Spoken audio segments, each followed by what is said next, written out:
வணக்கம்.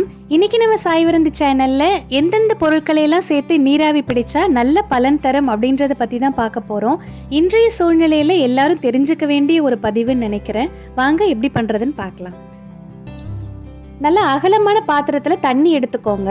இதுல ஒரு சின்ன டீஸ்பூன் மஞ்சள் தூள், ஒரு பெரிய தேக்கரண்டி அளவு கல் உப்பு சேர்த்துக்கோங்க. கொஞ்சம் இஞ்சி தட்டி வச்சிருக்கேன், அதையும் சேர்த்துக்கலாம். அப்புறம் இது ரொம்ப முக்கியங்க. இந்த டீ பேக் நான் ஏற்கனவே நம்மளோட பதிவுகளில் இதை போட்டிருக்கேன். பார்க்காதவங்களுக்கு நான் டிஸ்கிரிப்ஷன் பாக்ஸில் கொடுக்குறேன், போய் பாருங்கள். இதை நீங்கள் அப்படியேவும் போடலாம். நான் இதை பிரித்து கொட்டிக்கிறேன். இது ரொம்ப நல்ல ரிலீஃப் கொடுக்குங்க. நீங்கள் வேறு எந்த பொருள் போடாட்டியும் பரவாயில்ல, இதையும் உப்பையும் மட்டுமே போட்டு நீராவி பிடிக்கலாம். அந்தளவுக்கு மகத்துவமானது. அப்புறம் நான் கொஞ்சம் வேப்பிலைகளை காய வச்சு வச்சுருக்கேன், அதையும் சேர்த்துக்கிறேன். நீங்கள் 3 இலைகள், ஒன்று வேப்பிலை, இல்லை வெற்றிலை, இல்லைன்னா துளசி, இந்த 3 இலைகளில் ஒரு இலையை போட்டு நீங்கள் நீராவி பிடிக்கலாம். ரொம்ப நல்லது.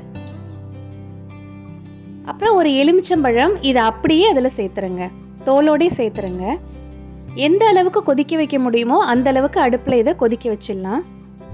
அவ்வளோதான். இது பெரிய போர்வை இல்லைன்னா டவல் வச்சு நல்லா க்ளோஸ் பண்ணிவிட்டு வாயை திறந்து நீராவி பிடிங்க. அந்த தொண்டையில் படுற அளவுக்கு வாயால் நீராவி பிடிங்க. அதுக்கப்புறம் மூக்கால் சுவாசிங்க. நல்ல வேர்வை வெளிவிடுற வரைக்கும் இந்த நீராவியை கண்டினியூஸாக பிடிச்சிட்ருங்க.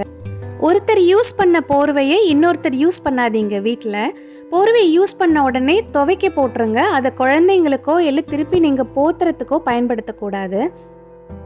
சில பேருக்கு தலைவலி அதிகமாக இருக்கும், அப்புறம் மூக்கடைப்பு இருக்கும், நைட்டு மூச்சு வரத்துக்கே சிரமப்படுவீங்க. அப்படி இருக்கவங்க கொஞ்சம் யூக்கலிப்டஸ் ஆயில் விடுங்க. யூக்கலிப்டஸ் ஆயில் இல்லாதவங்க இந்த தலைவலி தைலம் இருக்கு இல்லையா, இது கோடாலி தைலம்னு சொல்லுவோம்.